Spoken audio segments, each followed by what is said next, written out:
Okay, so why do I have a 48-foot shipping container in my backyard? Hello and welcome to Sweet Home California. My name is Jennifer, and we've got this shipping container because my in-laws took advantage of the huge increase in housing values this year and sold their home and moved in with us. So they went from like a 1,500 square foot home to about an 800 square foot space. We had some extra room that they moved into to have a little bit more independence, but essentially we needed to have a place for everything else.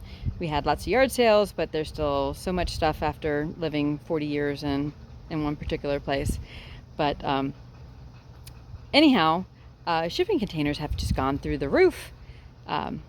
It's all like macroeconomic stuff. I'm not an economist, and I will put some links down in the description so that you can learn more about everything that's going on here. But you need to be prepared.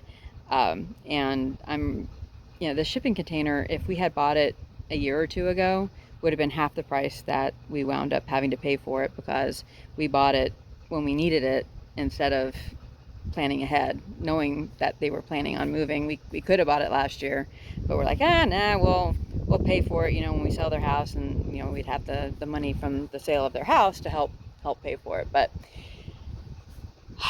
everybody else is doing the same thing, and shipping containers have just become scarce. And so yeah, it was really way more expensive than it needed to be.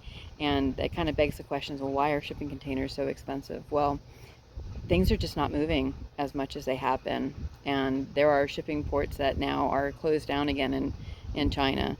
And Kamala Harris even said when she was visiting Asia, she warned people, well, you might want to start buying your kids' toys now, because come Christmas the shelves may be bare.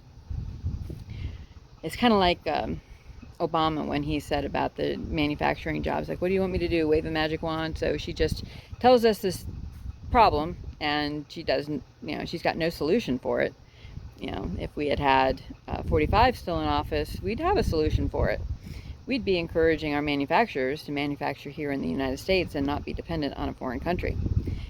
We don't need to buy all this stuff in foreign countries. I'm a member of Etsy. I make things.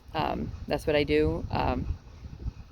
Don't know if it's necessarily, for kids. I make signs. I do have signs that are purchased for kids, like clubhouse signs and things like that.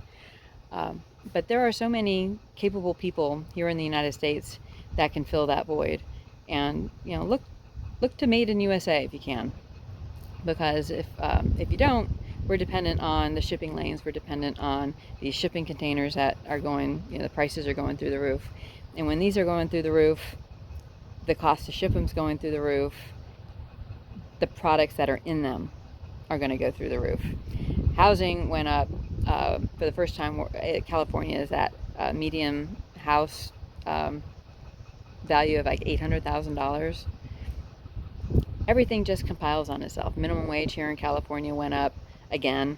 It's $13 an hour if you are a small business with less than 26 employees. It's $14 an hour if you have more than 26 employees. And that's just the state level. There are counties and cities that have even higher minimum wages than that. It just forces all the prices to go up. So consider Larry Elder as the replacement for Gavin Newsom, because California really has it rough here, and it doesn't look like it's going to get any better. Anyhow, just do what you can to be as independent as possible. Be prepared, and keep the faith. God is in control. And I'll talk to you later. Bye.